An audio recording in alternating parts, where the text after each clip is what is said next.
ये कहानी है एक ऐसे बुढ़े आदमी की जिसे एक जेमा नाम की औरत से प्यार हो जाता है और वो उसके साथ गपागप करने की कोशिश करता है। हेलो दोस्तों, आज हम जिस मूवी को एक्सप्लेन करने वाले हैं उस मूवी का नाम है जेमा बावरी, जो 2014 में रिलीज हुई थी। मूवी स्टार्ट होती है और हम मार्टिन नाम के एक आदमी को देखते हैं। वो फ्रांस के एक छोटे से गाँव में रहता है। आगे मार्टिन हम लोगों को बताता है कि वो 7 साल पहले पेरिस से यहाँ पर आया था।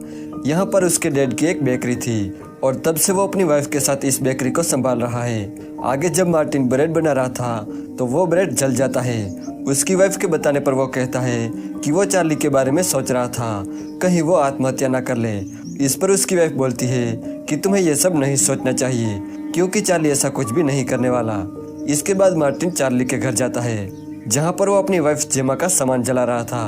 अब वो ऐसा क्यों कर रहा था ये हमें मूवी में आगे पता चलेगा। तभी चार्ली किसी काम से घर के अंदर चला जाता है और मार्टिन को वहाँ पर जेमा की डायरी मिलती है जिसको वो अपने पास रख लेता है। घर आकर माइकल उस डायरी को पढ़ने लगता है और यहीं से कहानी फ्लैशबैक में चली जाती है। यहाँ पर हम उस दिन को देखते हैं जिस दिन चार्ली पहली बार अपनी वाइफ जेमा के साथ इस गाँव में रहने आया था। अब अपने गाँव में नए लोगों को देखकर मार्टिन उनके पास जाता है और उनसे बातें करने लगता है। एक दिन जेमा और चार्ली मार्टिन के दुकान पर आते हैं जहां पर मार्टिन जेमा की खूबसूरती देखकर उस पर लट्टू हो जाता है। इसके बाद जब मार्टिन घर आ रहा था तब उसकी मुलाकात जेमा से होती है। फिर मार्टिन उसे गार्डन दिखाने ले जाता है जिसे देखकर जेमा बहुत खुश हो जाती है। रात को चार्ली मार्टिन के घर आता है और उसे कहता है कि उसके घर की बिजली चली गई है। तो मार्टिन उसके घर जाता है और वो बिजली को वापस से चालू कर देता है। तभी वहाँ पर मार्टिन की वाइफ भी आ जाती है और फिर वो चारों मिलकर दारू पीते हुए बातें करने लगते हैं। इसी दौरान मार्टिन बस जेमा को ही देख रहा था। अब ऐसे ही कुछ दिन बीत जाते हैं। फिर एक दिन जेमा मार्टिन की बेकरी पर आती है तो वहाँ मार्टिन उसे पूछता है कि क्या तुम्हें जानना है कि मैं ये ब्रेड कैसे बनाता हूँ। तो जेमा उसे देखने के लिए हाँ बोल देती है। तो मार्टिन उसे पीछे वाले कमरे में ले जाता है जहाँ पर वो ब्रेड बनाया करता था। फिर जब जेमा भी ब्रेड बनाने लगती है तो मार्टिन उससे पूछता है कि तुम्हें कैसा लग रहा है। तो जेमा कहती है कि मुझे बहुत अच्छा लग रहा है। अब उस रूम में बहुत गर्मी थी इसलिए जेमा अपना स्वेटर उतार देती है जिसे देखकर मार्टिन के मन में हवस जाग उठती है और वो जेमा की बॉडी को देखने लगता है। अब ऐसे ही कुछ दिन बीत जाते हैं। एक बार मार्टिन जब अपने घर जा रहा था तब रास्ते में उसे जेमा मिलती है। मार्टिन उसे कहता है कि तुम इतने दिनों से ब्रेड खरीदने क्यों नहीं आ रही हो, जिस पर जेमा उसे बोलती है कि वो डाइटिंग पर है इसीलिए उसने कुछ दिनों से ब्रेड खाना बंद कर दिया है। अब ये बोलकर जेमा वहाँ से जाने लगती है लेकिन तभी उसकी पीठ पर एक कीड़ा काट लेता है जिसे जेमा को काफ़ी तकलीफ होती है। इसलिए वो चिल्लाकर मार्टिन को बुलाती है और उसकी हेल्प करने को कहती है।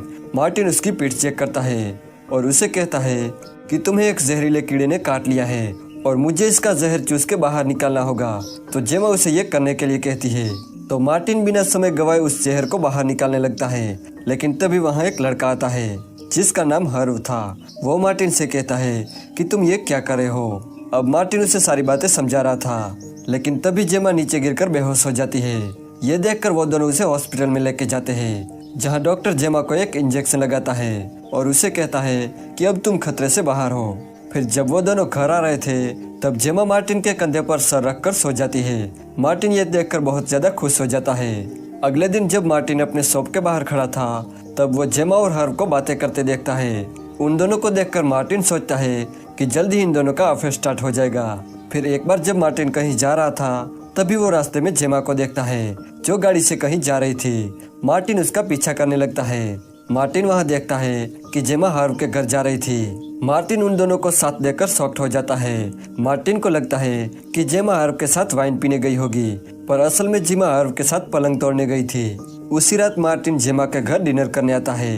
तभी वो जेमा के गले पर लव बाइट देखता है जिसे देखकर वो समझ जाता है कि हर्व ने जेमा को जरूर खोड़ी बनाया होगा। अब ये सब देख के मार्टिन सैड हो जाता है क्योंकि वो जेमा को पसंद करता था। अगले दिन मार्टिन हर्व से मिलता है और उससे बातें करने लगता है। हर्व कहता है कि वो पढ़ाई में ज्यादा ध्यान नहीं दे पा रहा। तो मार्टिन उसे कहता है कि तुम्हें तुम्हारे जीएफ को यहाँ बुला लेना चाहिए ताकि वो तुम्हारी पढ़ाई में मदद कर सके। थोड़ी देर बाद हर्व जेमा को अपने घर बुलाता है और मार्टिन उन्हें चुपके से देख रहा था। जेमा हर्व के घर जाके उसके साथ खपाखप करती है। मार्टिन को अब पूरा यकीन हो जाता है कि जेमा और हर्व का अफेयर चल रहा है। अब ऐसे ही कुछ दिन बीत जाते हैं। एक दिन जेमा मार्टिन के बेकरी पर ब्रेड खरीदने आती है। पर वो ब्रेड का एक टुकड़ा वहीं पर भूल जाती है। तो मार्टिन ब्रेड का टुकड़ा देने उसके घर जाता है, लेकिन वहाँ पर वो कुछ आवाजें सुनता है, जिसको सुनकर वो वहीं पर छुप जाता है। जब वो खिड़की से देखता है तो जेमा और हर्व खपाखप कर रहे थे। यहाँ जेमा हर्व को आई लव यू बोलती है, जिसे सुनकर मार्टिन को बहुत गुस्सा आता है। अगले दिन फिर से जेमा हर्व के घर खपाखप करने जाती है, लेकिन खपाखप करने के दौरान जेमा से हर्व की मॉम की एक कीमती मूर्ति टूट जाती है। जेमा उसे कहती है कि वो अपने हस्बैंड से वो मूर्ति ठीक करवा देगी। जाते समय वो हर्व से कहती है कि हमें भागकर लंदन चले जाना चाहिए। अगले सीन में हम देखते हैं कि जेमा को एक लेटर मिलता है, जिसे पढ़ने के बाद वो हर्व से मिलने उसके घर की ओर जाने लगती है। हर्व की मॉम जब घर आती है तो उन्हें वहाँ पर उनकी मूर्ति नहीं मिलती।